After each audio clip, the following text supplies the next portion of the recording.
What's up, everybody? Welcome to System Preppers Live. I'm David Wilson, and we're back again with another Friday stream where we get together as a community and talk about whatever topic I came up with at the last minute on a Friday.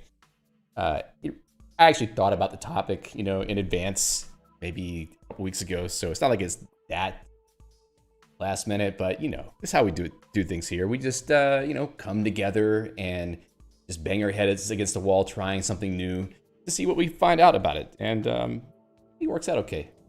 Maybe. You'll tell me. So far, let's see who I can say hello to. Hello to, there's T and Temp Crap who were in the live stream chat on YouTube side before things got started up. And we have Christian and Dominic over on the YouTube side. And then on the IRC side, we have some questionable chat. Pie the Sailor, Gun, Big Edie, Fade, Judy, Mike, Cal. Let's see, Rob. Let's see who else we got here. I think that might be it for now. If I missed your name, tell me. But anyway, yeah, inhales. Yes, I'm inhaling for reasons known to the IRC people. Thank you, Judy, for clearing the chat. Let's be careful, okay? Because now we have the overlords of corporate America watching over our shoulder here. Okay. So, let's see. Hello to Nini Za. I'm sure I got that wrong. So, yeah, we're gonna have a nice little stream today. Something relatively casual, let's say, because it's an Emacs stream and it's probably not gonna be very hard for me to configure or use, thank God. So maybe I won't make too many mistakes and we'll actually see something worth seeing. That's what I'm hoping for anyway. We'll see how it actually ends up going. We'll talk about the topic in a minute. First of all, I'm going to remind you for the 15 millionth time about Emacs Conf 2024 coming up, and I'm reminding you about this because I really haven't been paying attention to what's going on in the world, so I don't really know what other news is happening related to system crafters, not all the other random stuff in the world, but things related to system crafters this week. Emacs Conf 2024 call for participation is open still. You should submit a proposal. I've talked about it before. I've already pleaded with you to do that. So now it's up to you. Let me know in the chat if there's other things happening. Because like I said, I've been kind of checked out. But aside from that, I did say last week we're going to have a new System Crafters video on workflows for managing tasks, like with bulk actions with Org Agenda. I have both kids home the entire month due to vacation at school. So things don't really, when I have plans, things don't really line up correctly. Plus, I had to finish my taxes this week. And if it sounds weird to you that I'm finishing my taxes right now, it's because I have to do taxes in 2 countries. So things are a little bit complicated. So my apologies, no video this week, but it will happen next week because things are about to get a lot more easy now that I have help with the whole childcare issue. Fade says, parenting is the best. Yes, plenty of challenges. It's nice to hear your kid, yell like dad or baba, as we say, because I'm Greek apparently, in Greece. But still, it can be a little bit distracting at times. Hello to Robin and Blight. Judy says, is that shade at last week's topic? No, I don't think so. Last week's topic, I actually think that went really well, surprisingly. We actually made pretty good progress using pre-scheme, and a lot of people seem to be interested in it, so I consider that a success. I need to get back into talking more about Scheme, I think, because I think people liked it when I was talking more about it earlier this year. All right, so we had the video on workflows for next week, and we'll be back into more regular video production as well. I'm really looking forward to it, actually. Shit Wizard says, double tax gang, rise up. Man, it's a headache. So I have to do part of my American taxes first, and then I have to wait until June. I have to fill out all the stuff for the early part of the American taxes first before April 15th. And then I have to file for extensions till later in the year. And then I have to wait until June to do my Greek taxes. And then I have to use the information for my Greek taxes on the final part of my American taxes by the end of October. So it's just a whole year-long mess. If you think that it's really stressful trying to get all your taxes done by April 15th, imagine doing it the entire effing year, okay? This is what I'm dealing with here. I got to get a little bit better about being organized and doing a lot more of it up front, but it's not good. It's not good. If you think about, if you're an American, let's say, because I think people from other countries don't really have this problem as much, but if you're an American and you're thinking about moving to another country, if you don't like doing taxes, then don't do it. Don't move. Trust me. Trust me. You don't want to deal with this. Foreign tax credit. Yeah, foreign tax credit does work, but you have to do your taxes twice, and you have to do a lot of things to make all that work out. So yeah, and pay accountants, because you can't really do that yourself with TurboTax anymore. I'm complaining about taxes. Sorry, that's just a year-long thorn in my side. All right. So today, what we're going to do is check out the casual packages for Emacs by Charles Choi. These are a set of packages that have gradually been rolling out over some time. I haven't really looked at them before. This will be my first time actually looking into them. I know basically what they're for, which is to provide a more friendly interface to certain Emacs functionality, whether it's either built-in functionality or maybe for other external third-party packages. The idea is to use the transient interface, which is what is used in Magit for the little pop-up at the bottom of the window that has all the key bindings in it, to surface functionality that you probably want to use in those Emacs features that you may not know about because they're all hidden behind obscure key bindings or unbound commands. So I believe these interfaces are intended to make it easier for you to figure out how to use certain Emacs functionality. I'm not sure if this is something that a person would want to have turned on all the time, but it really depends on how much it can smooth out your workflow, because the transient interface in Magit actually does make a lot of my Git interactions a lot more efficient. So if the casual packages can do a similar thing for certain Emacs features like Dired, etc., that might actually be pretty interesting to me. So what I want to do is take a real honest look at some of these packages, try them out, and see if maybe there are actually workflow gains to be had from using them. Because, it's perfectly fine to go set your own key bindings for everything if you know what they are, or if you know how to list all of the commands or bindings for a given package or mode, etc. But, sometimes it's nice to have an interface that helps out a little bit. So, Cal says, I'm a skeptic, but let's see. Pie the Sailor says, excited. I've never heard of them. Yeah, so, I mean, really, it could go either way. We'll see how it goes. Taper says, where are most of the people chatting from? We're on IRC. So the stuff that you see on the screen there, wherever that is, that's from IRC mainly. If you go to irc.librechat and the System Crafters -live channel there, or go to systemcrafters.net/live for a web-based chat, that chat shows up on the screen. I got to get the Twitch bridge working again. So, one second. All right, so things have kind of progressed with this casual suite over time, to the extent that, well, I'm calling it the casual suite because it's actually what it's called now, more or less. We're going to check out the GitHub repo here, but this is kind of a roll-up of all the casual packages. It's an easy way to get everything set up if you have not tried to install them before. I don't know that I would recommend using this as the way to install all of them, but it is a good sort of entry point if you want to try them out really quickly.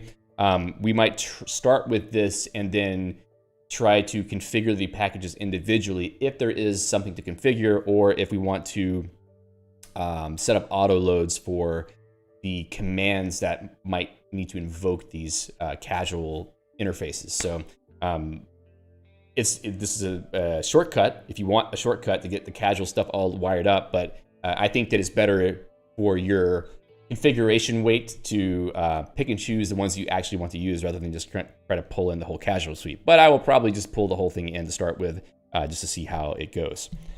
Pi says, I assume no Melpa yet. No, it's on Melpa. It's right here. 2024 730, so pretty recently updated, it seems. And it's basically just pulls in all these packages as dependencies. So it's in Melpa. I doubt it's in Elpa. So let's see, GNU Elpa Emacs. I would think that that would be mentioned there if it were there. So let's see, casual. Nope, not there. Okay, so it's just Melpa. Nakatani says, Calc, DRED, iBuffer sounds potentially pretty OP. Yeah, some of these could be pretty useful. DRED and iBuffer, I'm definitely interested to see. Just to see if maybe it will help me to improve my own workflows by surfacing things that I don't normally use. So that's kind of the idea here, I think. Hello to Meepy. Taper says, thanks for your videos. Emacs is life, but it cost me a couple of gray hairs, especially the customized system and how to get rid of it. Yes, definitely you want to try to do things in Emacs Lisp as much as possible. I don't really like the customized interface, but there are people who swear by it. So, you know, to each their own, let's say. All right. So, Judy says, customize is a system. Yes, it is a system. Okay.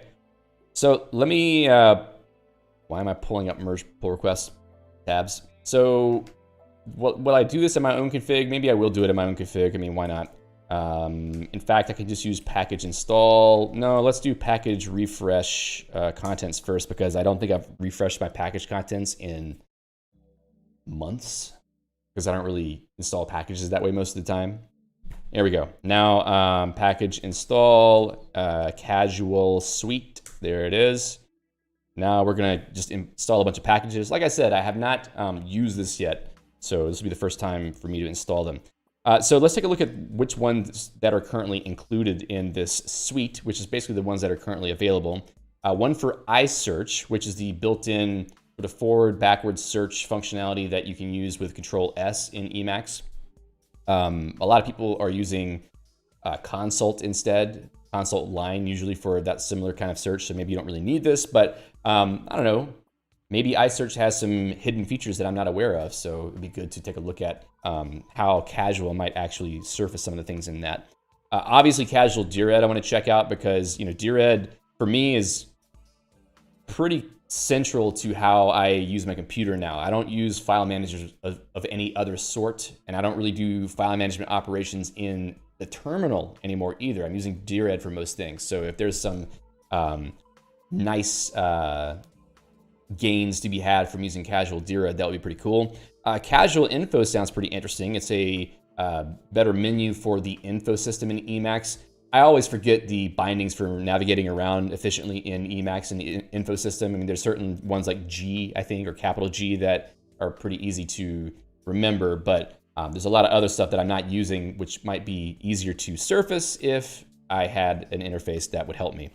Calc, I'm not really a Calc user, and I think Robin said that they use Calc, but I don't really use Calc because I don't do math. I just, well, actually, if I do math, I just use metacolon and use Emacs Lisp expressions to multiply and divide and add and subtract things. I'm not joking. I do that pretty often. But yeah, I don't really use Calc that much. I'm not a scientist, so I don't need all the functionality. iBuffer is actually pretty cool. I haven't used it much, but I've started looking at it more because of the bulk action functionality, being able to mark a number of buffers based on certain criteria and act on those. So I think it would be pretty interesting to take a look at the casual for that. The RE builder, which is the regular expression builder in Emacs. If you haven't really used it before, it's MetaX RE builder. And it enables you to construct a regular expression interactively, meaning that you can type in the regular expression syntax and see it dynamically applied to a current buffer, I think. So you get a sense of whether the regular expression is correct or not just by kind of editing the regular expression and seeing how the selections change. If there is a casual for that, then maybe we will learn better how to use Rebuilder or REbuilder, let's say. Casual bookmarks is for the bookmark list. That could be pretty interesting. And casual Avi. Avi is a package that I've been meaning to talk about for a while. I've actually prepared a video script on it, but I just haven't recorded it yet. It's not built in. It's a third-party package by Abo, I think.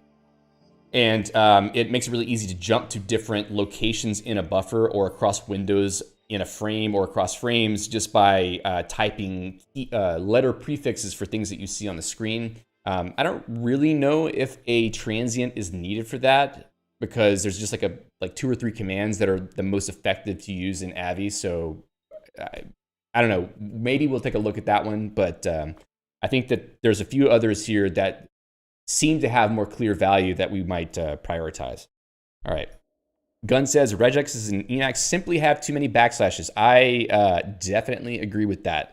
It's super confusing. I'm so used to the PCRE, like the Perl compatible regular expressions, that if I start trying to write Emacs regexes, I'm just typing slashes the whole time, and I forget where I'm at.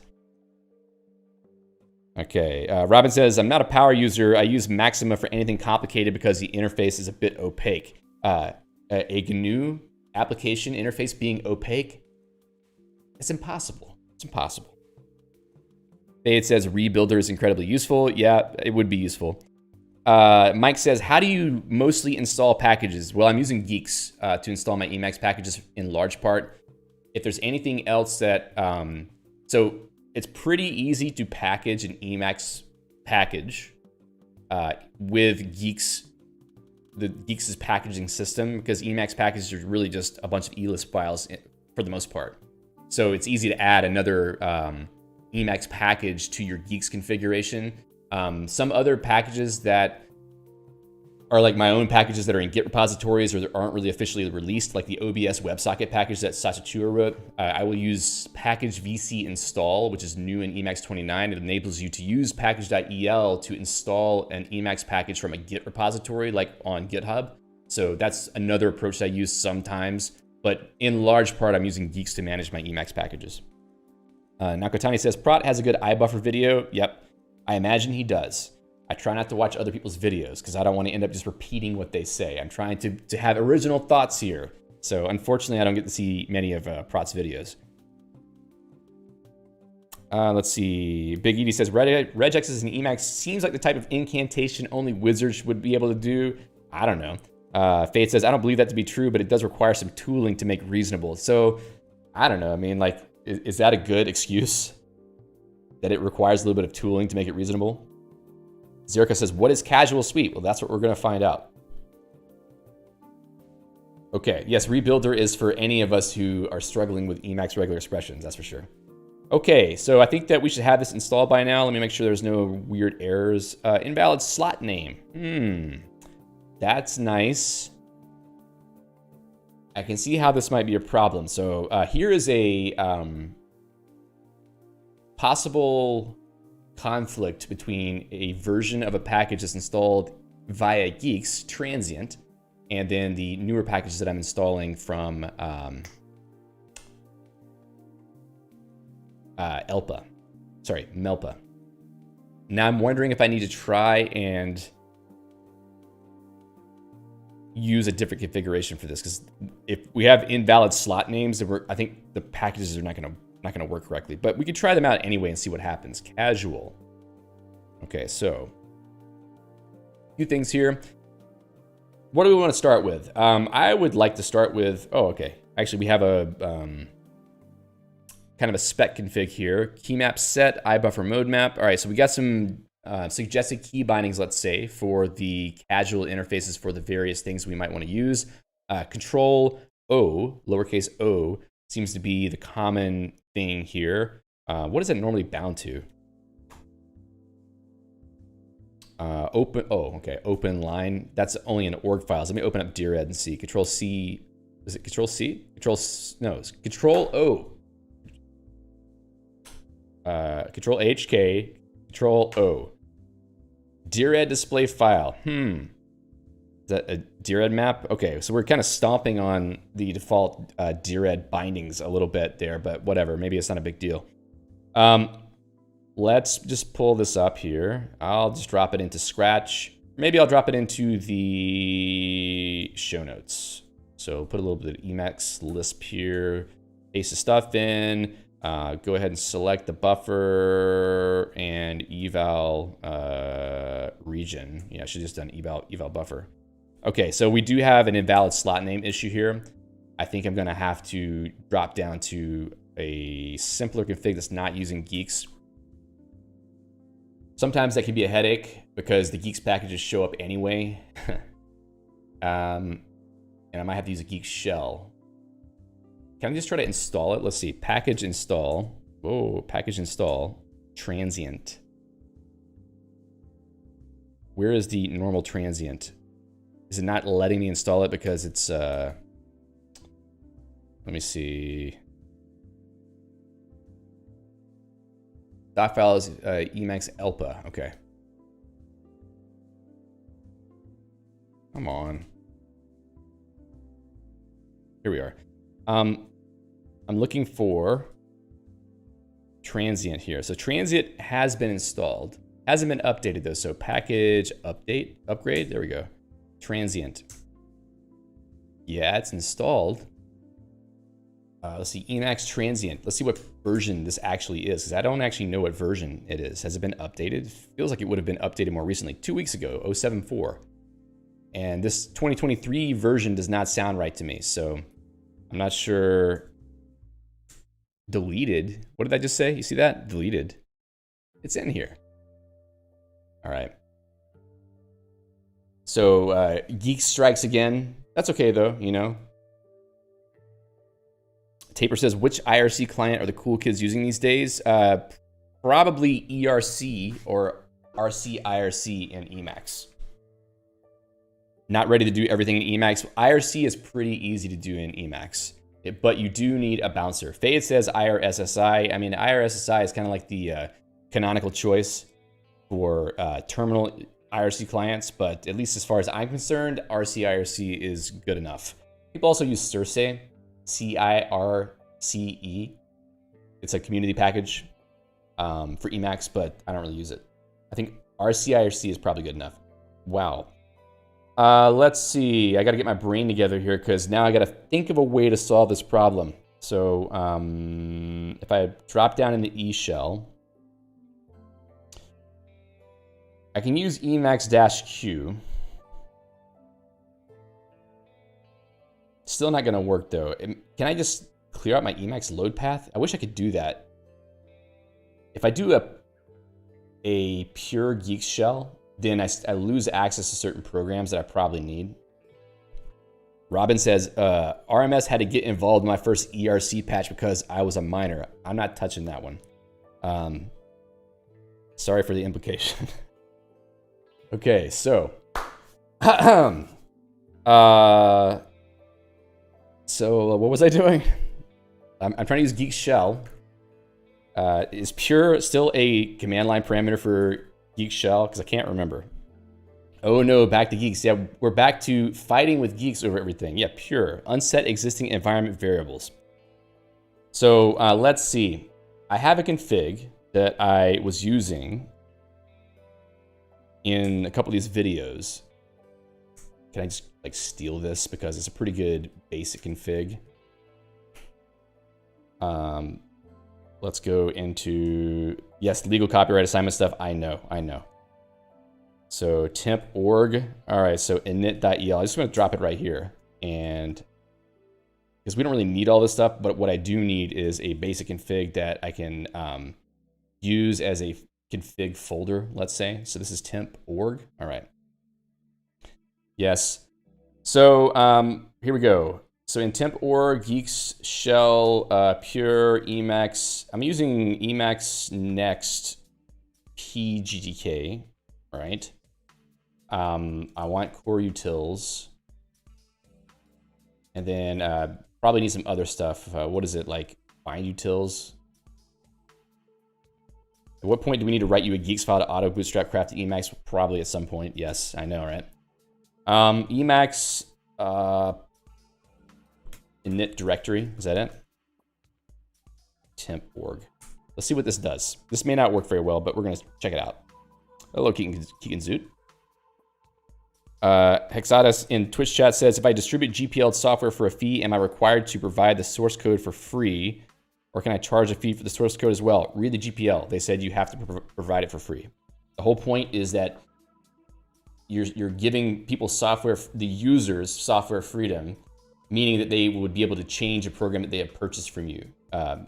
That's their freedom. Their freedom to be able to inspect the code and to make changes to it. So if you don't give it to them for free, then you're violating the GPL.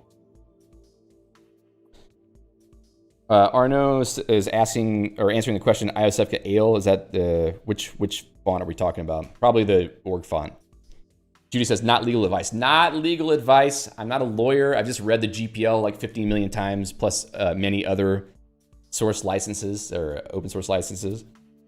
I'm kind of like, you could say, a free and open source license enthusiast. If you could sort of characterize someone as that. And I'm sure there are more of you around here that might also say that you are such. But yeah, I'm not a lawyer after all. So, all right. So let me just see feature P transient. Okay, so it's not there. That's a good sign. Maybe we'll be okay. So let me go back and try to pull that in one more time. I'll go back to my other Emacs config and grab this little configuration snippet, and we'll see if this works this time. We're gonna have to install it again, but it probably doesn't take that long, so I'm not that worried about it. I'll go down to the end, I'll paste this in, and I'll go select that eval region. Okay, can't load file in no such file or directory. Well, no kidding. Use package, casual suite, ensure T. Let's just do that. Robin says, Floss License Enthusiast Club, both of us meet up annually. Yeah. Only whenever we are starting a new project and we're trying to figure out what license to use. Okay, so it seems that it might have installed everything. Casual. No, did it not? It installed Casual Suite, but I don't see it doing anything else, actually. Require Casual Suite. Oh, yes, of course.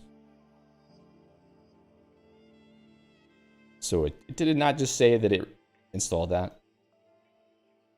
Oh, I don't have Melpa in here. That's why. Melpa.org. Gun says, don't use ensure T. Why is it by default now? Is that why? Getting started. I don't remember the incantation to put the Melpa repo onto package archives. Excuse me. So I just got to copy and paste a little bit here because that's what a good programmer does. All right, so I'm just going to go and eval region on those. Okay, and now if I go, it's interesting that package selected packages worked.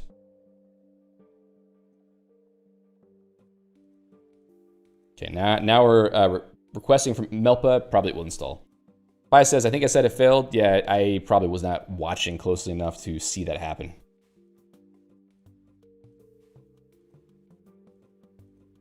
Here we go.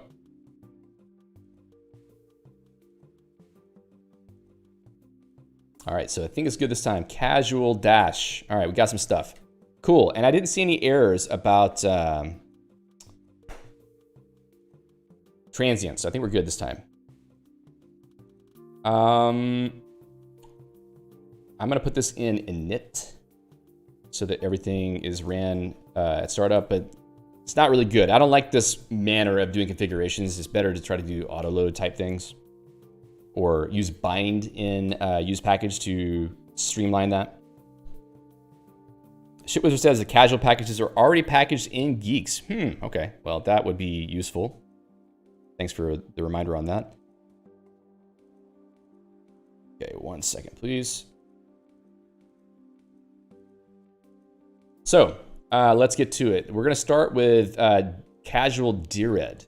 So there's a casual DRED T menu. I'm guessing that it stands for transient menus. So there are commands that will launch the transient menu for any of these casual interfaces.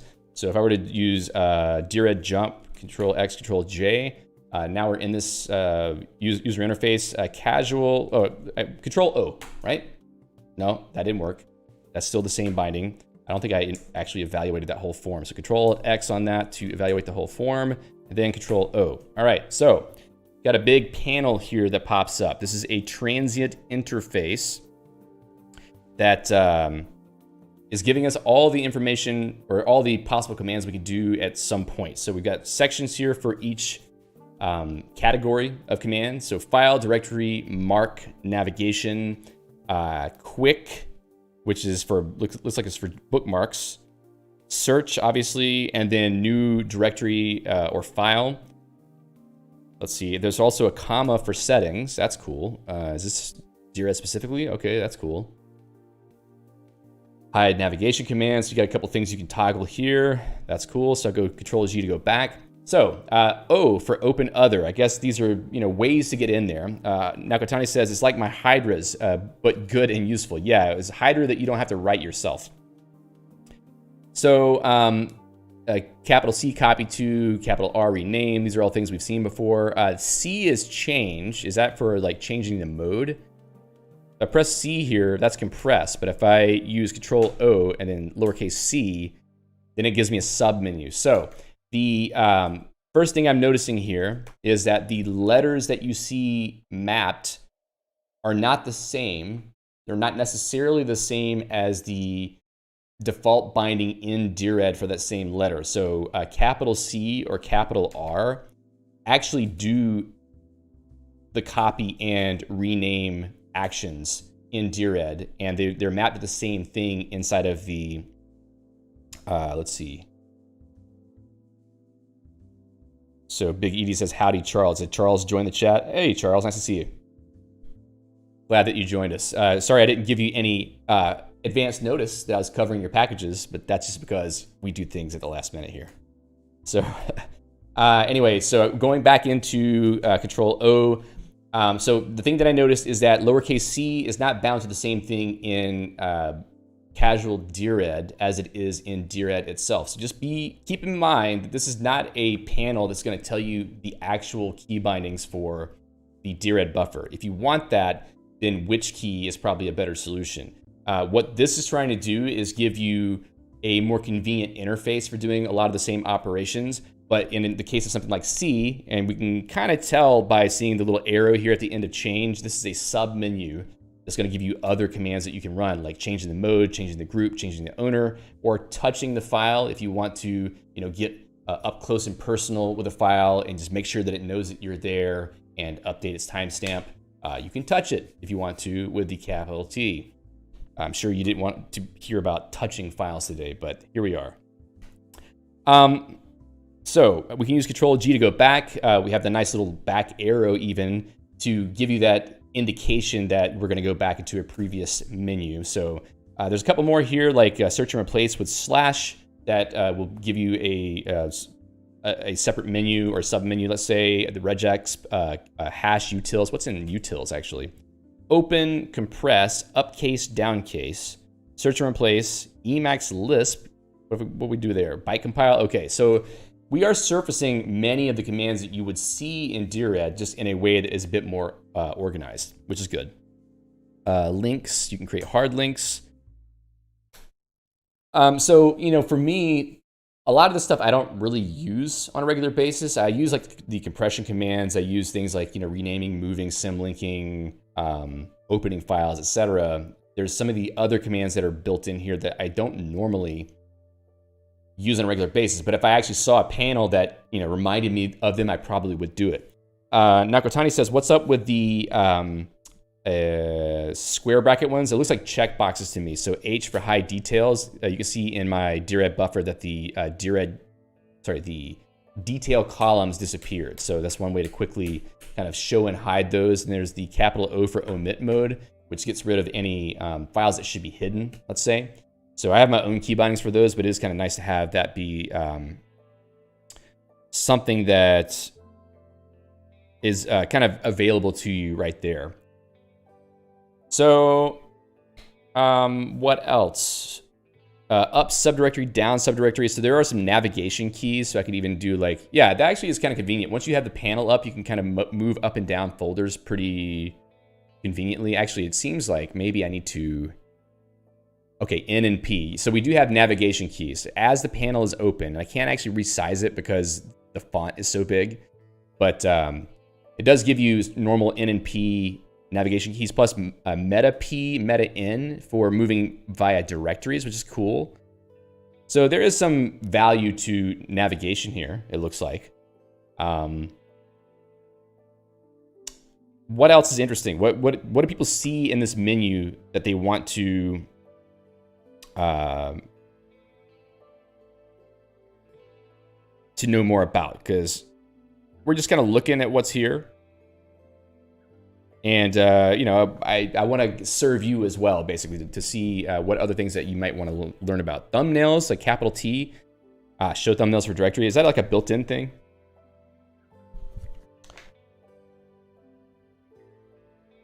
Okay, so yeah, vanilla DRED, the open paren, so Control HK, open paren, that is bound to DRED hide details mode. I believe that's what I'm using, yeah.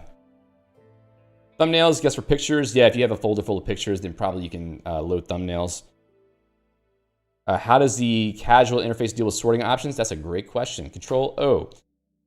Let me see. Where is sorting? Sort by, right here. S. Sort by. Group directories first. And the nice thing is that it will tell you what's already turned on. I'm guessing what it's doing is it's looking at the string that you have configured for the DRED. What is it called? DRED. Oh, geez. What is this called? LS. No. Oh, LS sorting switches. Maybe it is parsing those. I'm not sure, though. That would be something for Charles to chime in on. But we can at least change that so that you don't have to sort by directories first. It's highlighted whenever it's actually active. Capital O for hide owner, which is interesting because it doesn't seem to do anything for me unless maybe do I need to press G in the buffer to refresh it? No. What about set time style? Time style? Okay, I'm not going to do that. R is reverse. So it doesn't seem to update that automatically, but that may be something I'm doing wrong. But it's nice to have the ability to change sort options. Oh, okay, here we are. Look at that. Options on this side, but then we have sort by name, kind, etc. So I think when I pressed that, it actually did something. So S, L, last opened. That's nice. I like that. I would actually use that in certain folders. Like all the folders where I'm recording videos and I have those kind of in what seems to be an alphabetical list, but I actually want to see the ones that were most recently made at the top. So that would be something useful to me. Charles says, yes, thumbnails are built in. If you go to settings, you can get the switches. Okay, cool. So yeah, sorting options are definitely something that is there. Marking and unmarking, toggling your marks, deleting anything that's flagged. Excuse me. What's in this DRED thing here for D? Oh, okay, so you can jump to another folder effectively. That's cool. What about capital W? Capital W is browse, which is kind of like the thing where it will open it in an external program. Technically, it's supposed to be opening it in the browser, but it may open it in an associated program instead. So you don't really need something like DRED open, which is an external package to do that. What's in utils, Robin says. Let's check out what's in utils. I looked at it briefly. Oh yes, like the opening files, compression command, upcasing and downcasing file names, search and replace, which I feel like we already had something for that in a higher menu, but maybe I'm wrong about that. So, oh, search and replace is slash. Hey, Eric. Eric says, use evil mode only for text buffers and vanilla Emacs for all special modes. That would be a pretty smart way to go about using evil mode. I just got rid of evil mode, and I'm happier that I did that, to be honest. All right. W uploads your file to Google so that you can find it in your browser. Yes, it certainly does that, doesn't it? It would be pretty shocking if that was actually the case. All right. So that's, I mean, do we really need to see more for casual Dired? Because we're sort of getting the idea now. We can see how this might be pretty effective as an interface for quickly doing things in Dired. So I guess the way that would be useful to turn this into a scenario is imagine that you open Dired and you're trying to move some files around, or maybe use what is it, like wdired for renaming a bunch of files at the same time, etc. You could pop open this panel and then navigate around pretty quickly, I think, and do some of these operations. However, I mean, for me, since I don't do a lot of this stuff, and I already know the built-in key bindings for them, a lot of the time I don't really need an extra panel for this purpose. But I think that if you're a person who has just started using Dired, it could be super helpful. But the catch is that you're not really learning the real key bindings to Dired to do it yourself, because some of these things are going to be similar to the actual built-in key bindings, but other things are not. So you just have to keep that in mind, that this is kind of a really nice interface to use for quickly moving around and doing things in Dired, and maybe learning how to, let's say, learning what is possible in Dired, but not necessarily like having it be the final interface that you use for interacting with Dired, unless you just really like it. I mean, it does seem pretty effective. Definitely better than trying to create your own Hydra or using someone else's Hydra, because I feel that Hydra, while it can be pretty useful, it's not so fleshed out of an interface, let's say. Like Hydra is more about like having a pop-up for repeatable key actions, so you can kind of stay in this little transient key map and press some keys for certain things you want to do, like resizing a window or something. The transient-based interface like this is better because it does give you sub-menus and also options that you can, like flags you can turn on and off in the current transient session. So there is value, I think, to having this interface if it is something that you want to use in your configuration. So yes. Jonathan says, where does the comma key take you? I think that Charles is also mentioning that. So comma brings you to settings. Yeah, you can change certain settings. I don't know if it actually, does this set things in the custom file, or is it sort of a per session thing? Because if I were to use capital T here for use system trash can, okay. It appears to bring you to the customize interface. So if I use capital T, it doesn't appear to toggle this for me. It just brings me to the config UI, and I have to toggle it myself. That's okay. I think it's better than trying to be smart and do it on behalf of the user, because it's gonna confuse people or get it wrong part of the time. So I am okay with this approach. So any other questions on the Dired one before we move on to maybe iSearch? Yeah, Charles says it uses the customized interface. Yep, that's right. So let's see. Gunn says, I use most of the stuff in project context, like Control-X-PF or Control-X-PG for opening and grepping. Yeah, definitely for project. I use that quite a lot.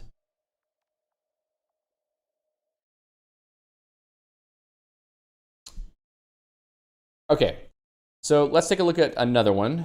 This time I want to look at... We could try looking at iSearch. I'm kind of curious about that one. This one seems to be bound to F2. Let me make sure that I can actually run the F2 binding because of the way my keyboard is set up. Otherwise, I can probably... is it going to be like a nested mini buffer issue? Let me see if F2 works. CC iSearch menu transient. So something about that is not working, which is a little bit interesting. Control S. CC iSearch menu. Hello. Do I need to actually load that? Require casual iSearch. Okay. CC iSearch. Interesting that that's not showing up. Is that a non-command? What is happening? Oh, is the command old? Maybe it's out of date. So casual I search. Cool. That looks like the thing to do here. So maybe there's been some what do you call it? Standardization for the command names. Casual I search T menu. Just reevaluate that. Control S F2. Cool. Here we are. Edit search string. Edit the search string recursive. If I press E. Okay, it's like the current search string. That's cool. So this actually could be pretty useful. iSearch is contextual. If I were to search for casual here, let's say, you see that as I type, casual is being highlighted in the buffer. If you press enter, Control S, casual, enter, it sort of just like stops showing the highlights for the things that you've done. If you press Control S, you can get back to the previous search. I think there's another key. Someone will have to remind me because I don't use iSearch very often. Is it like iSearch forward, Control S, backward, Control R. Change the binding to CO. Okay. Thanks, Charles. I think there's a key binding for going to the next result. Someone knows it. Oh yeah, if you just keep pressing Control S, that's right. Okay, so Control S will bring up the prompt, but if you press Control S again, then it lets you cycle through the results for the previous search term. So if you are in Control S and then you use whatever the key binding is for the transient for iSearch, you get a bunch of options. Here, if you press E, it lets you edit the string. You can use Control G to get out of that. W, pull next word or character from buffer.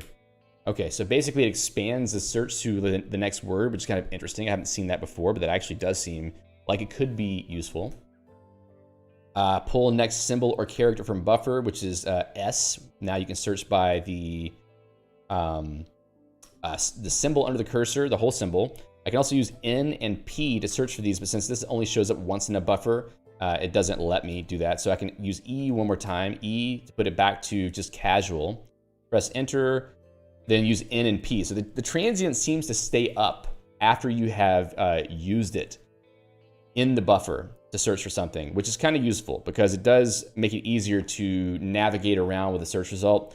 It's probably not something that you want to use all the time because if you're used to using normal iSearch in the buffer using Control S and Control R, then maybe that's good enough for you for doing basic navigation through all of the results. However, it does seem that if you want to do a little bit more search surgery, in a sense, where you're expanding your kind of search query based on the commands that are available here, then this transient could be pretty useful for remembering what you can do or quickly just sort of assembling a more complex search starting from a simpler.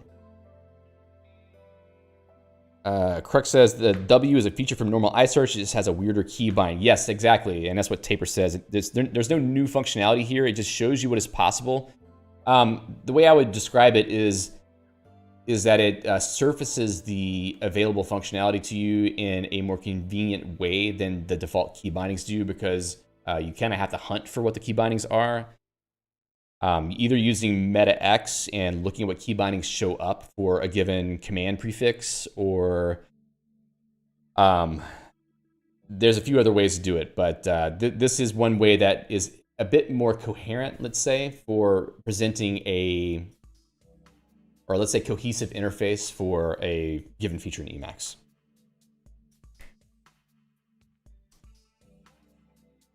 Gun says, can you also pop out the transient frame? I'm not sure about that. Charles, do you know if it's possible to pop out a transient frame so that you don't have to just like have this whole half the window pulled open the whole time? It would be interesting. I don't know if that's something that actually is possible with transient. Let's see, symbol searching, edit, regex searching, excuse me, capital S.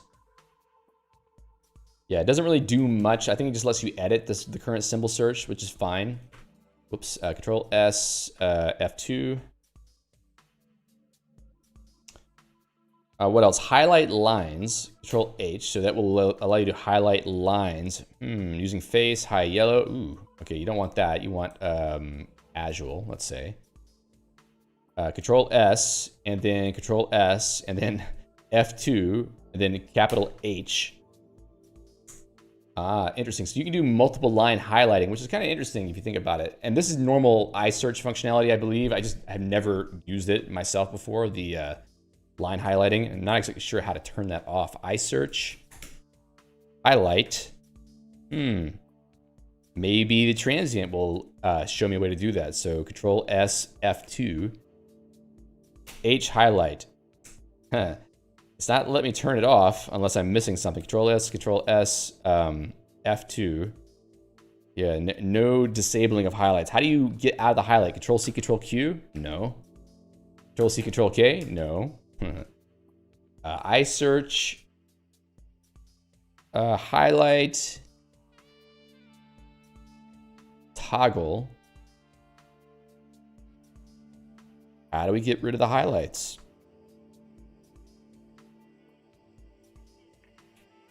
Meta SH, says Minas Mazer. Meta SH.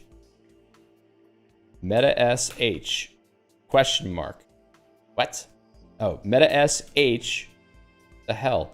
Meta SH. Question mark. Thank you. Unhighlight. Unhighlight regex. I want to unhighlight everything. Meta SHU. Star. Dot star. Sorry. Dot star. Never mind.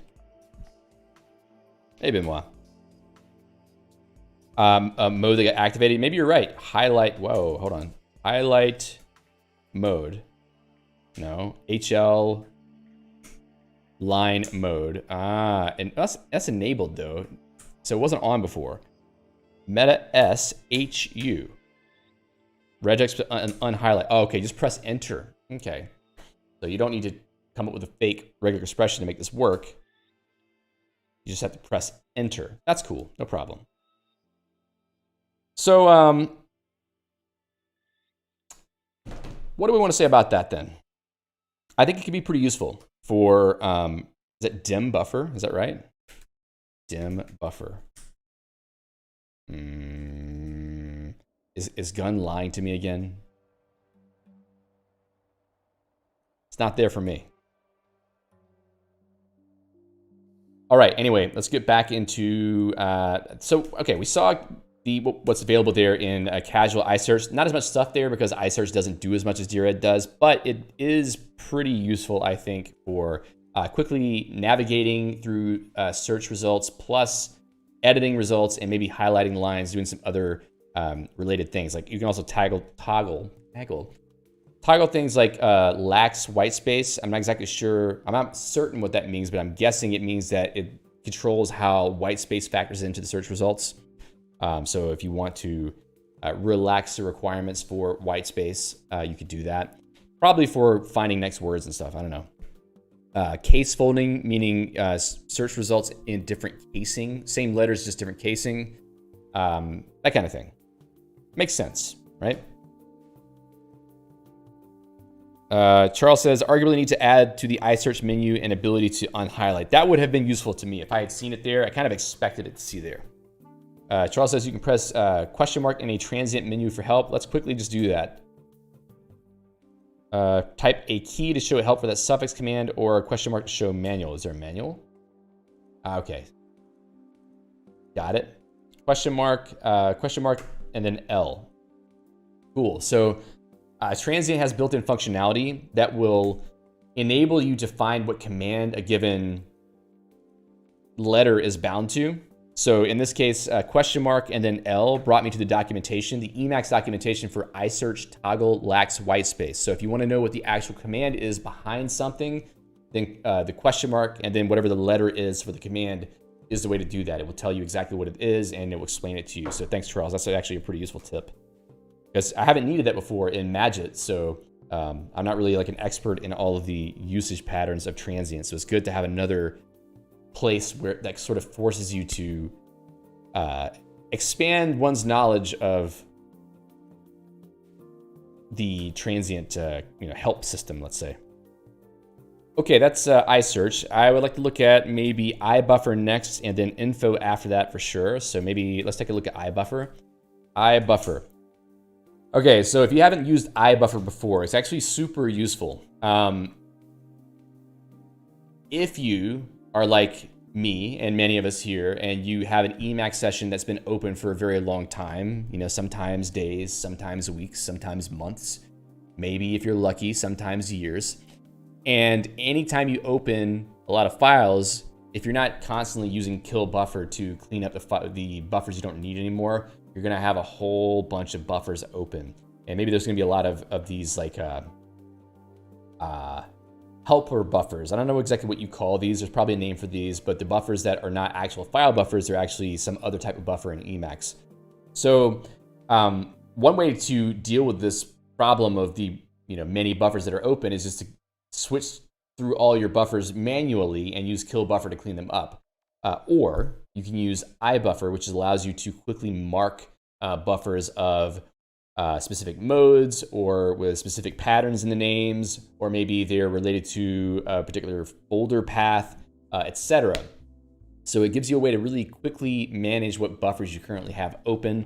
There's a lot of stuff in here that I haven't really scratched the surface on yet. I do want to make some videos on this though.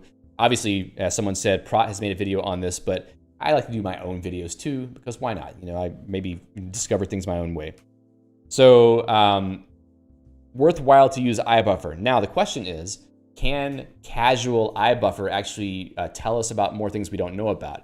Here you can see in the echo area that iBuffer itself is already giving you some prompts for things that you can do. You can press H for help, and that gives you the major mode help, which tells you a lot of the bindings that are available inside of this buffer. You can get by pretty well by just looking at that. But obviously, we can take a look at what's available in the casual iBuffer menu, which is bound to Control O in this example configuration. So Control O here will give us the casual transient menu for iBuffer.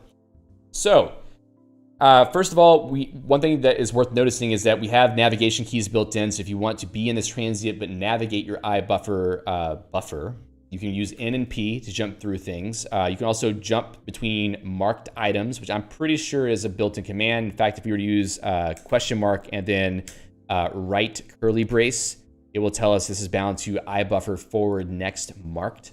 So this is a built-in command of iBuffer. It's not some special functionality that casual iBuffer is introducing. It's just binding existing commands, which is great. And let's see, previous and next. So what does that do? Okay, it's like sections maybe, who knows? And then J for jump to buffer. Okay, so that's kind of like switch to buffer maybe, who knows? So we got navigation keys, which is good. Jumping to bookmarks, don't really need that. Query replace, filtering. So you can press space to add a filter rule. I'm not sure what the expectations are here. 16 possible completions. Predicate visiting a file. Size greater than. Probably the stuff that is presented to you in iBuffer. Sorry, in the casual for this would be more effective to use than that other menu that just popped up. So, in fact, capital F filter. It seems to let you compose some filters, which is pretty cool. Space for rules, switch to add from saved. Okay, saved filters. There seems to be a lot of functionality in iBuffer that is meant for really precise buffer management. I don't know how much the average person needs all that. So I think that menu maybe isn't as useful. Now, the marking commands really are the ones that are the most important, because most of the time what you want to do is mark a bunch of buffers and kill them, right? So if I press M for mark, hold on a second. Let me unmark everything and do that over again. I think I fat fingered something. M for mark, I think that marked everything, right? And then U for unmark everything. I think it happened like that because I pressed it on this group header here. I'm guessing group headers in iBuffer are configurable. I haven't actually looked into that. If I'm on an individual buffer entry and press M, it just marks that single one. Then I can go back to it and use U to unmark it. Those are default bindings in iBuffer too, so I don't really think that's anything special. But then you have things like the T for type submenu that gives you access to things like mode or even DRED, which I guess marks all DRED buffers. It does seem to work. That's cool. So if you have a bunch of DRED buffers open because you don't use something like DRED single, etc., then maybe you want to use the thing for marking all the DRED buffers to kill them, because if you're navigating around your file system, you're going to have 1,500 DRED buffers open, which is fine. It is the way that DRED works. H for help. Okay, so all help buffers it can kill. That's cool. D for disassociated. What does that mean? Let's use question mark to get the answer on that. Mark disassociated buffers. Mark all buffers whose associated file does not exist. So basically, if you have a buffer and maybe you've deleted the file on disk, it will find those and allow you to kill those. That could be pretty useful. So you don't accidentally resave them and resurrect the file. Oh, excuse me. R for any read-only buffers, which are usually these helper buffers that you see. Let me use capital U to unmark all those. U for unsaved buffers, so anything that's been unsaved. I wonder if you can run a save on all those. Yeah, capital S for saving all unsaved buffers. That could be a pretty useful operation for, like if you do a refile, there's certain things you can do in Emacs that will cause multiple buffers to be changed, like wgrep. Use wgrep to grep across multiple files and then make a change to all those files. Those buffers usually are not saved by default, so it could be useful to go into iBuffer and then go to T for type, U for unsaved, and mark all those that are unsaved. Now, I know there's another way to do this. I'm just saying this is one way you could do it. And then go back to the main menu and then press capital S to save all of those. There is a wgrep, some kind of save all buffers command too that can do that, but I'm just letting you know, iBuffer can also solve that problem. And the combination of the casual menu can surface that information to you if you didn't know about that already, let's say. Charles says, iBuffer lets you define groups which the binding square brackets navigate between. Yep, definitely. I think I saw that. Filter groups are really great, but iBuffer API to create them is half-baked. Makes sense. Bulk replace and DRED doesn't automatically save the buffers. I used iBuffer save mark files to handle this. Okay, yeah.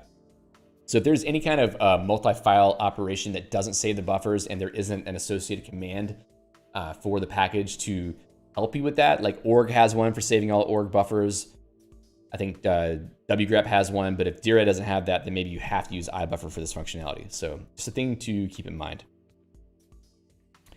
Crux says, I've configured my Emacs to sync all the files as soon as it loses focus with a disk. It really saves a lot of head scratching. Yes, I do that too, but in my case, I think it only works on the current focus buffer. Could be wrong about that though. All right, so hit D for delete instead of S next to it. Yeah, that could be pretty interesting. Okay, so what else do we see here in the Control O menu? I mean, there's capital D delete for killing buffers. Diff buffer with file. I mean, if you didn't know that it's possible to do this, excuse me for the yawning. Clearly, not get enough sleep. You know, when you dream about Emacs every night, sometimes you wake up in a cold sweat thinking about whether you configured it correctly. No, I'm not dreaming about Emacs. I would be a little bit concerned if I dreamed about Emacs. Okay. You could diff a buffer with the underlying file to see the changes you've made before saving it. Now, if you have version control system for the files that you are editing most of the time, this is not really that important, but it could be useful to some people. So there is the what is it called? iBuffer diff with file command. Big Edie says, wait, you guys don't dream about Emacs? No. I dream about taxes. Yeah. And also being chased by frightening entities. I don't have a specific example, but I do remember something like that happened recently. Judy says, David will dreams about geeks and scheme. No, not so much. I would probably wake up from frustration if that were the case. All right. Copy file name. Oh, there's a more menu here, capital M. Rename uniquely, that's pretty cool. If you have a bunch of buffers selected and you want to rename them so that you kind of give them a unique name, then it is possible to do that. You can pipe buffers to the shell. This is not going well. Eval, what does eval let you do? Eval in buffers. Okay, you can put some arbitrary Emacs Lisp form to eval your buffers. Yeah, sure. That could be useful. Maybe if you have your own custom function for doing some kind of automated editing, let's say. Find replace in mark. So you mark the buffers and you can find and replace in the marked buffers. That, you know, there's a lot of functionality in Emacs that I think must have been really useful like 15, 20, 25, 30 years ago, whenever there weren't other packages to sort of take the place of this type of thing. Like, for instance, having iBuffer to search all the buffers of in a specific file path and then running a cur or replace on those buffers that are selected to sort of replace across files in a project. But really that only works on buffers that are open. So whatever you're doing, whatever operation you're doing, you need to be careful that you have the right files open into buffers for this to work. But yeah, so some of these things, I can't imagine a really good use case for them, because other things like using grep and wgrep to do find and replace across actual files under a file system hierarchy is going to be more of what the average person wants, in my opinion. Shitwizard says the entity was Emacs though. Yes, the entity chasing me was the embodiment of Emacs, and it was constantly complaining about native comp issues. All right, so toggle format. If I use the grave character, there's a toggle format. Oh, okay, so basically it will just get rid of a few columns to make it a bit easier to read. That's cool, that's fine. You can bury buffers, which I think send them to the lowest recency if you're listing your buffers. So if I go up to this help buffer up here and press B to bury it, well, it didn't do anything then, did it? Okay. I'm not really seeing any real burying operation going on. Oh, is it because I have something marked? Let me unmark everything and then press B to bury. Okay. Doesn't seem to do anything for that one. Maybe I'm just getting it wrong. Nakatani says, I didn't realize the average person uses Emacs. I'm talking about the average Emacs user. Obviously, the average person does not use Emacs. Gun says the best combination for replacing is eglot and xref. Yeah, if you're editing code and you're renaming a function or a field or something, definitely that's going to be more contextually accurate than finding and replacing. But since I tend to use languages like Scheme, where pretty much everything is a function name of some sort or a variable name, you can get pretty far with just doing kind of boneheaded find and replace. Okay, regex. Yeah, I mean, you can mark by regex. That's no big deal. Toggle. What does toggle do in this case? In-apt command. Question mark for help. Not sure. That's fine. Okay. I think that's enough for that one, right? We don't really need to go through an iBuffer tutorial here. Crux says, to be fair, I hate buffer management in Emacs. Emacs automatically pollutes the buffer list, but cleaning is manual. It's really annoying. The best way to deal with that, well, it really depends on how you use Emacs. If you do a lot of programming projects where you have Git repositories for a lot of the stuff that you work on, using the project.el package that's built into Emacs as of 27, 28, can help a lot. The Control XP key map is filled with commands that will only act on the folder of a project that you're currently in. So like project find file, project switch buffer, where is it? Switch to buffer, project dired, etc. That's kind of the way that you should be using Emacs for working on projects, is using the project.el commands so that you don't see all the other buffers for the current project. One other way to do this, which I use more often, is to use the consult package with consult buffer. I don't have it bound here, but I do have it here. Let's see, control. Okay, I have a special key binding for this. It's not the normal key binding. But in here, if you type P space, it will give you all the buffers that are related to a given project. You can also back out of that by pressing backspace. This is giving me frame-specific buffers based on the fact that I'm using beframe by Stillhouse. So that's another way to sort of filter buffers. So console buffer gives you a way to have different filters for all of your buffers, and you can switch between them by using little key prefixes inside of the mini buffer. So that could be another way to focus on a subset of all buffers that are relevant to whatever it is that you're looking for at the moment. I find that to be pretty useful too. So the combination of project.el commands and consult buffer is often enough for me to not have to worry too much about the proliferation of buffers that happens in Emacs across different projects. There are many other solutions for this. There are sort of like workspace packages like perspective.el, etc., which we've covered on this channel. I use those less and less now. There's also like, what's it called? Tab groups for the tab bar mode. You can have for each tab, you can have its own buffer list for each tab. Yeah, I've stopped using most of those things. I do use beframe by Stillhouse because I find myself using separate frames more often for a lot of things, because they sort of indicate different purposes, let's say, because I have them on different monitors. Like I have one frame that's on a different monitor for all the chat windows that I have, and then I have a frame that's for my current projects that's on like the main screen. So that's a good way to sort of separate the buffers, and the package like beframe. Let me pull that up. Stillhouse beframe. We're looking at bed frames. That's not what I asked for. Okay, I'm not looking to go to IKEA today. I'm looking for beframe. Here it is.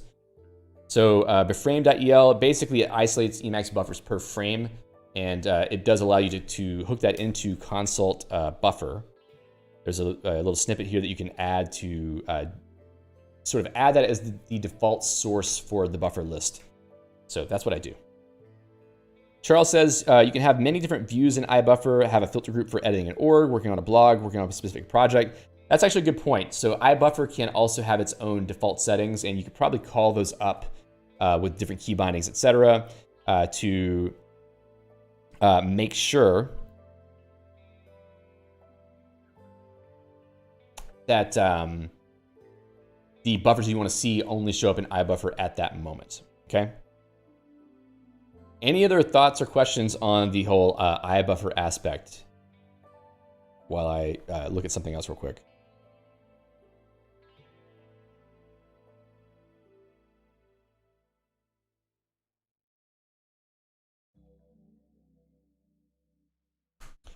All right. So Morgan says, hey Morgan, for IDO, you can configure buffer names to be ignored unless there is no match, which can help to reduce the noise when switching. I'm not sure if other completion frameworks would include something similar. Only being interested in buffers and files is good for dealing with buffers and files. Yes, definitely. I haven't really used IDO very much, but I will probably do that at some point. Big E says, where the heck in the manual is iBuffer? Well, let's see. Maybe the next casual that we'll look at will help us with that. So let's look at the info system. MetaX info, Control O, yeah? Okay, here we are. So let's see if we can answer Big Edie's question by looking at this this transient.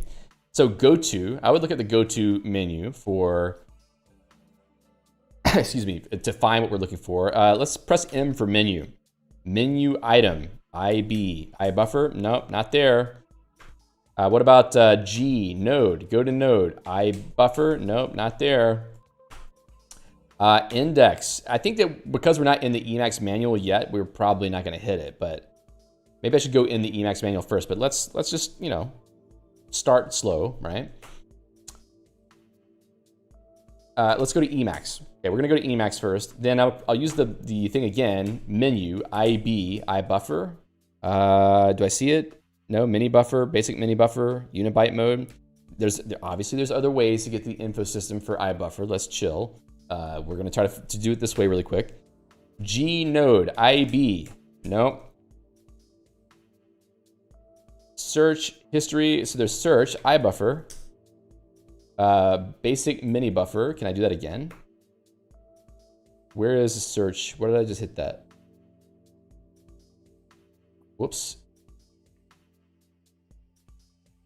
Anyway, let's see what people in the chat are saying, because I'm probably doing this wrong. That transition, what happened?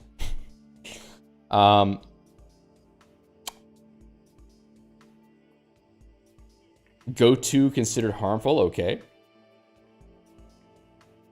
No prog and elisp. Do we need that? Nakotani says, don't forget to like the stream. Yes, thank you, Nakotani. All right. So we're not finding it. Let me just go and do it the way that I know to do it. Search for /iBuffer. Is it gonna work, you think? Control O, search /iBuffer. Interesting. How does that syntax work? Because it did work. So make a list of buffers and operate on them, blah, blah, blah, whatever. Does it actually give us any further details about this, though? It literally just says there's a command called iBuffer and doesn't go into any detail about it. If I use Control HF, iBuffer. No, there's no link to the manual. That's pretty bizarre. So back to the Control O. So directory. We can navigate to the top level aspects of the info system. If you've ever used the info system before, sometimes if you're not familiar with it, you kind of get stuck in a given manual and you want to get back to that main top level list. I believe if you press D, it will put you back to the very top of the whole info system, where you can see all of the different manuals of the various softwares and packages that you have on your machine. Like things from core utils. There's not much here because I'm in a Geek shell that only has core utils and Emacs installed, but you do see quite a lot of things in here, like the Viper mode or simple Emacs spreadsheet. Never heard of that before. Funny the things that you find as you're just sort of scanning through the info system. But with the casual transient here, we're able to at least see that there are some navigation commands for like table of contents, going to the top of the current manual, or directory. Now, maybe seeing directory here isn't really making it obvious what this does, but that's not really a problem with the package itself. It's more just a problem with the name of how this is represented in the info system, in my opinion. Navigating between the links on the page. So if I were to press K and J, we can jump around with the links. Is that something that's built in? No, J and K is not the default for navigating between links. So that's something that is being bound here. What is the command for that? J is info next reference. So that's something I wasn't aware of. So you can easily jump to whatever links are in the current info buffer. That's cool. You can go by paragraph. That could be pretty useful because there's a lot of paragraphs in manuals. Let's see, history. So meta and square brackets allows you to go back and forth in history. It is possible to do that in the default key bindings. What was that? Info, history, back. No? Okay, let's pull that up again. So question mark, meta, left. Okay, info, history, back is bound to L. Okay, so H and L, maybe, who knows? Oh, L? Yeah,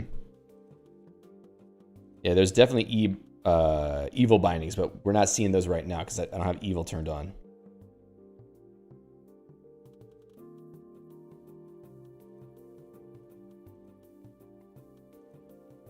Let's see. V index, variable index, but there are other indices. Yeah, let's see. What's a virtual index?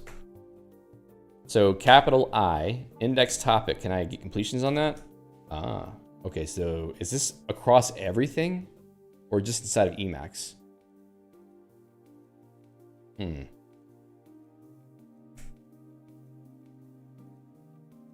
it's just the Emacs manual. So what else we got here? Searching peer nodes, so H and L for peer nodes. And that's another thing because info manuals are kind of hierarchical. So often you're reading the pages under a given subsection, let's say, you want to kind of go between them, and H and L in this menu will let you go between them that way. And then first and last, I'm guessing that has to do with the, is it like the very beginning of the manual, perhaps? Robin says it lists all index lines matching a string. That could be pretty useful, especially for a programming index. But for me, I just usually go to the programming index for one of the manuals and just search over the whole thing using a consult line or something of that nature. Charles says L and R are the bindings in info. For history navigation default, which I'm not a fan of. Yeah, me either. I kind of feel like the default bindings for the info system don't make as much sense to me. I mean, if you're like an expert in the info system, sure, it makes plenty of sense. But to me, it's not obvious. L and R, how would that make sense mnemonically? Because that's kind of the idea with Emacs key bindings, is they are mnemonic. They're supposed to relate to words of actions that you want to take. So is that like right and left? Let's see, Control HK R.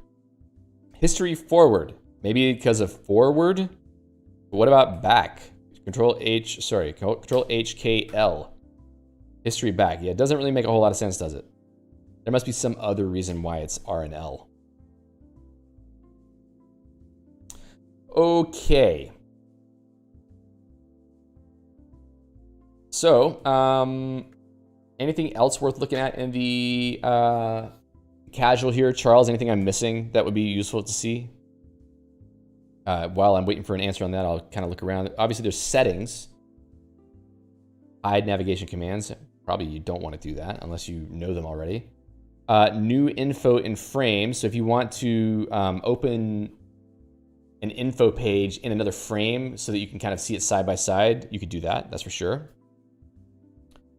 Copy node name, that could be pretty useful. Bookmarks, open node in web, that could be pretty useful if you want to open a page, maybe to share it with someone else who doesn't have an info system right in front of them.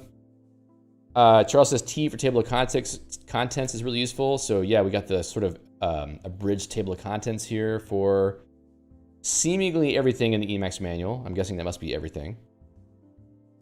Shitwizard says, I don't think many people would structure a book as a tree. That's definitely some programmer brain disease thing.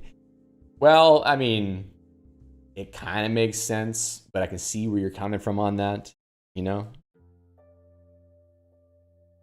Blight says R and L are also used in OO. Okay. I would expect it to be like B and F, back and forward, but, you know, that's just me. I don't know. Who am I to have an opinion? Space up and down for scrolling. Okay, makes sense. That's about it for that one. Okay, let's maybe, what's the next one I want to take a look at? Go back to the main list. Regex Builder. Okay, that would be pretty interesting to look at, I think. I mean, calc, maybe we could look at calc really quickly. I'm not a calc user, so I'm not really an expert on what that's all about. Let's see, calc. So if you haven't used calc before, it's more than it seems. Apparently you can do some pretty interesting stuff with calc mode in Emacs. It is a, what do you call it? It's kind of like a stack-based calculator. Let's see, Emacs calc stack-based. There's something about it. It's different. Yeah, it's got like a stack of some sort. For like the history of the operations, and you can use that somehow. I don't know. I don't know. Someone else can explain it better than I can. But like Fade says in the chat, calc is a very sophisticated calculator. It's an HP style RPN calculator, which definitely sounds like the kind of thing that a GNU programmer or user would be interested in implementing. Which I'm not. I'm not insulting that. I'm just saying that, you know, these kinds of things are generally an interest to the GNU user community. So we're in the calculator mode. Is that default suggested binding Control O again? Let's see, calc, Control O. Okay, so Control O. So we got all the sort of default operations here for the operators you want to do. You can also mess with the stack, the results in the stack, it seems. Copying some things, you can insert constants like P. If you're Greek, you're going to say that as P and not pi. Also E for the constant E, which I can't remember what it is right now. It's been a while since I took advanced math. Also things like square root operations, sign operations, blah, blah, blah. So this the kind of things you would normally want to do. So it seems like while you're typing in here, you should be able to also run some of the calculations that you need to do. Some other things about arithmetic conversion, time. You can do time math, it seems. Business days. Of course, I want to use a calculator in Emacs to do calculations with respect to business days, because who wouldn't, you know? Okay, you can convert to Unix time if you live your life in terms of the Unix epoch. Fade says RPM messes me up. Yeah, basic math messes me up. This is why I use S expressions, because then I don't have to think about grouping rules, because the grouping rules are baked into the expression. Trigonometry, logarithmic functions, binary math, algebra, graphics. Looks like you can do some graphs. Yeah, cool. Anyway, if you like calculators and you like doing advanced math in Emacs, check out the casual calc interface, because it can show you a lot of things that are possible with calc, because obviously I don't know, and I'm not about to try to fake doing real math here to impress you and show you how to use this. So just wanted to show it to you before we moved on to something else so that you know that it's there. The next thing would be probably the RE builder, because that's the thing that... Are we singing song lyrics here, Gun? That's an old one, if this is the one I'm thinking about.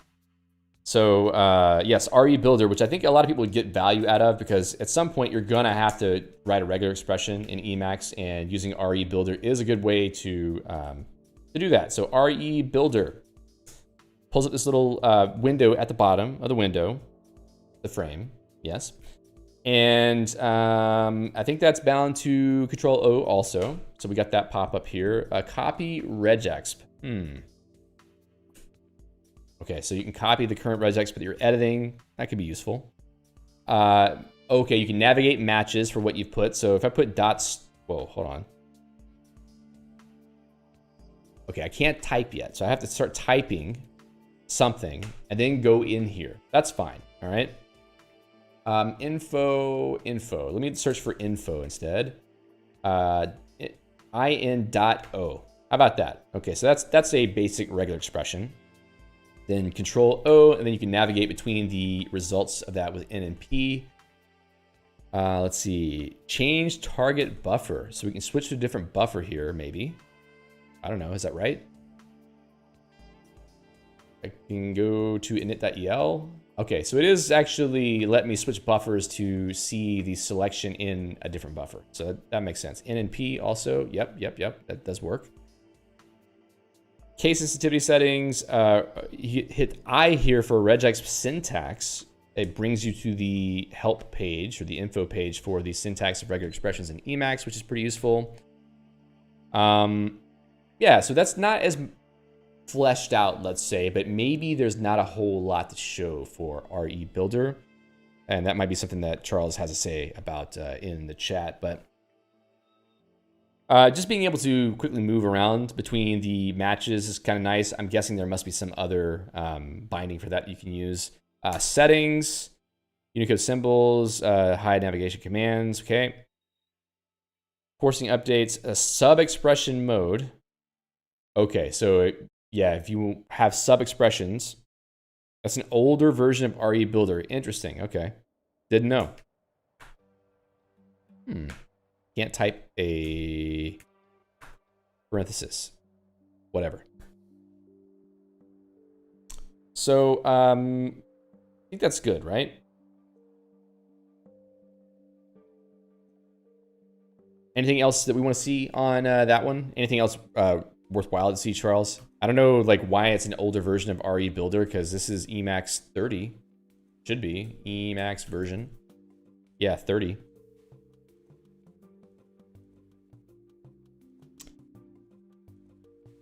Hello to Summer Emacs, who's blowing through as usual. Hi and bye type situation. Gun says, is that grouping?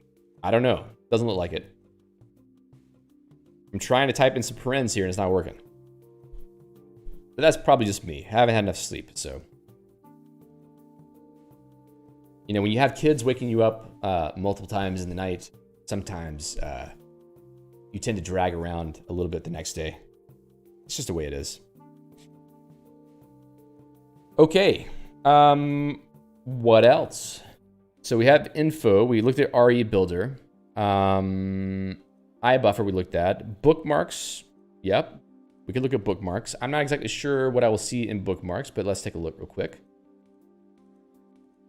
Casual bookmarks is not intended to be a power user tool. That's fine. I don't really think that any of them are intended to be. It seems like this one is newer. So it might not have as much in it, or it might not be a stable interface just yet. That's okay. So if you're in, use these key bindings to configure bookmark list to be consistent with the key bindings used by casual bookmarks. Okay. There's a B menu mode. B menu. Bookmark. B menu. You can tell I have not used this. Control X B, is that? No, that's obviously not the right thing.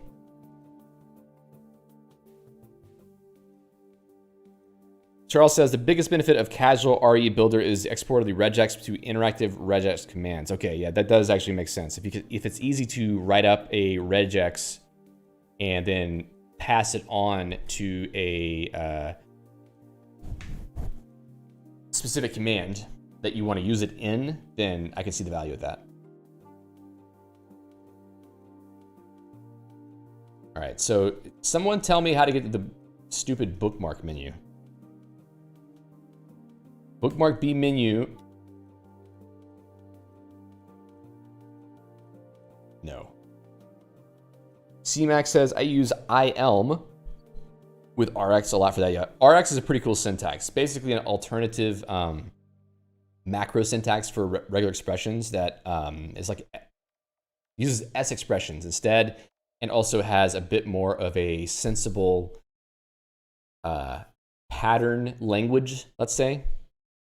It makes it easier to generate the real strings that you would use for regexes, but have it be a better syntax to start with.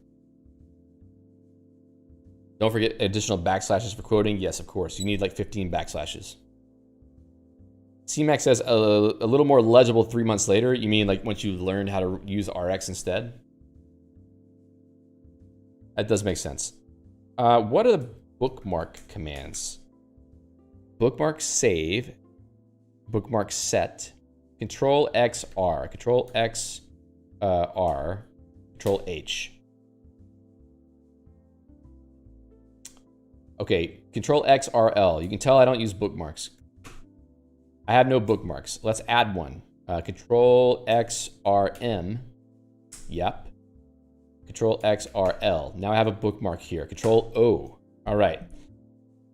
So bookmarks are a thing that you would use if you want to get back to a specific location in a particular file really easily, or maybe some other kind of buffer that can be called back. I would imagine you could bookmark things in info buffers or magic buffers or any other type of buffer. So it's sort of just like a generic way to remember a place in Emacs without having to keep that buffer, the original buffer, open, as far as I know. Robin said, I never got the hang of regular bookmark and register usage. Me either. That's like one area of Emacs that's completely opaque to me. I feel like it would be pretty useful, but the way that I use Emacs, I don't really see a whole lot of benefit of having bookmarks because I'm normally using like the project commands for finding files. Like for instance, Control X PP. Oh, not here. Let me go into my actual configuration. Control X PP. Dot files, press enter, and I have the little pop-up menu here, find file, DW workflow. I mean, why do I need bookmarks when I can get to a file that fast? I don't really need bookmarks. And it's a bit more flexible because then I can think about other files that aren't bookmarked and get to those equally fast. So Not so useful to me. What Big Edie says in the chat, which is probably pretty useful, is that he likes window registers a lot. So a register is a way to save window configurations, I think other things too. I'm not 100% sure. I know that Alpha Papa has abused the bookmark and register system to save more advanced window configurations and all kinds of things. So it is pretty flexible, but I haven't really used it enough to have my own opinion on that. Benoit says, I open my Emacs config with a bookmark, or at least I used to. The thing I didn't like about bookmarks is that there's no way to like predefine them in Emacs Lisp. And you have to have a bookmark file, and you have to check in the bookmark file, and that's not really portable across machines, as far as I know, unless you have the same folder structure across machines. So I didn't really find it to be effective for me, the way that it is implemented. But once again, there's like a million ways to do things in Emacs, and the way that I do things is not necessarily the way that you have to do things. So if bookmarks and registers are working great for you, then that's great. So the whole point here was to look at the list. Oh, I'm in a different... All right, here we go. Control O. You can mark bookmarks. You can open multiple bookmarks. So maybe if you have a bunch of files that you want to edit at the same time that you normally edit, and you want to open them all at once, you can mark them and then maybe open them. Excuse me. Delete the bookmarks, etc., etc. Filter the bookmarks. T for toggle locations. You can take that column on and off if you want to. Normal navigation commands. W for show location. Okay, we see it already, but I guess it's good if you toggle the location off and you still want to see what the location is. You can press W. Fine. Relocate. Okay, so you can move that file if you want to. I mean, I could see how there might be usefulness to bookmarks and then to have this interface on top of bookmarks to provide you with new ideas for how you would use the bookmark feature that you might not have thought of before. But I don't know, still like bookmarks I'm not 100% certain about.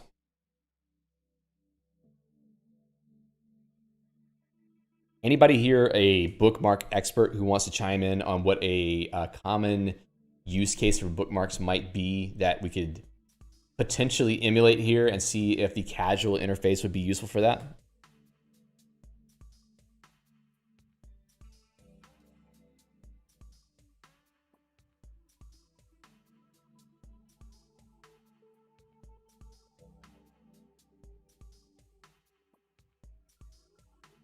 Charles says, learn to love bookmarks. I still need someone to explain to me what the best uses are. Like, because if I knew it, I probably would use it. Dominic in the chat says, I use bookmarks a lot because of Tramp. That does actually make sense. If you bookmark remote files that you can get to over SSH or remote folders, that would be pretty awesome, actually. So I could imagine bookmarking Tramp locations would be pretty cool. I don't really use Tramp enough, but that seems feasible.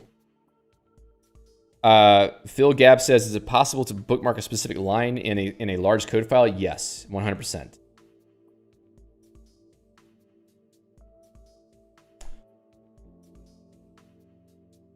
Yeah, definitely. If you're trying to get to a particular file on another machine really quickly, and you don't want to have to keep typing it in every time that you want to get to the Tramp location, that's one way to do it. Another way might be to just use find file the normal way and then try to, like, you know, go back in the history of find file, but it's not really as permanent, I guess, of a solution. Charles says, bookmark jump supports completion, so if you have a bunch of bookmarks, it's easier to jump to arbitrary places. Okay, so bookmark jump. Okay, so you basically just complete the names of bookmarks. Can I rename this bookmark? Yeah, let's rename this bookmark. My config. Okay, so, I mean, yeah, you can basically create your own index for your files that you normally edit with Emacs and give them names. So you're not just looking for init.el anymore. You're looking for my config, and you can use Bookmark jump. What would that be? Control X RJ? No, that's registers. Bookmark jump. Control CXRB. Okay, so M, my config. Cool, yes. Big Edie says eLisp needs raw strings. Yeah, that would definitely help the regex situation, that's for sure.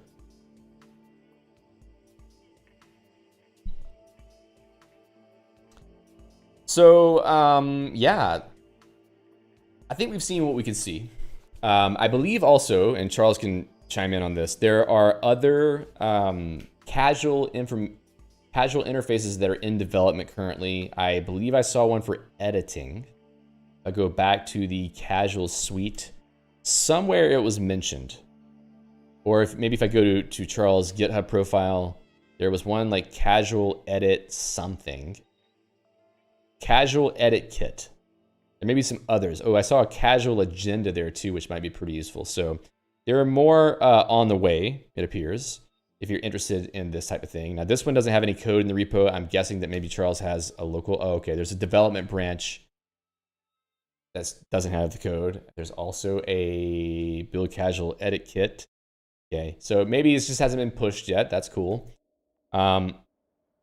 Casual agenda does seem to have some. That's kind of cool. That might actually be useful because the agenda stuff can be a little bit hard to follow sometimes.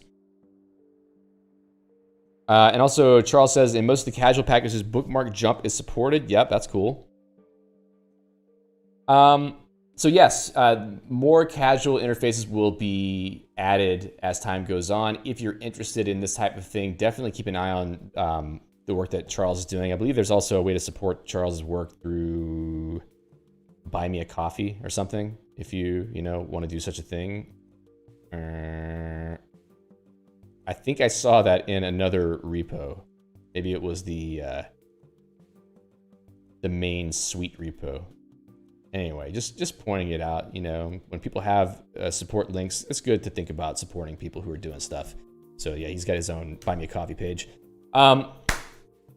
Cool. Well, I think it was worthwhile to check that out because I can imagine there would be more efficient workflows you could come up with for some things that you do by using a casual interface. For me, probably not as useful just because I'm so used to the default key bindings in a lot of these cases that I don't really need something else. And if I don't, there's kind of a gap, okay? Like you know key bindings for some things, and there are other actions you might want to take that you don't know the bindings for, or you don't even know the name of the command. And sometimes you can get along with using meta X and having a good completion system that enables you to search, or a good completion style that enables you to fuzzy match, like let's say iBuffer, maybe find certain types of commands that you didn't know about. So that's one way to discover functionality and key bindings. But having an interface like the casual interfaces could be a better way to discover functionality and also trace back to the original commands, because you can use that question mark and then press the key for the thing that you're doing in the casual interface to find what the underlying command is. So there is educational value, I think, to the casual interfaces for people who are trying to navigate through an Emacs feature they haven't used before. Cal says, excuse me, Cal, who started off in the stream as skeptical, now says, I like the categorization in the casual interface. Yeah, I think the categorization helps you to have a better mental model of the types of things you might do with a given feature. So kudos on that, that's for sure.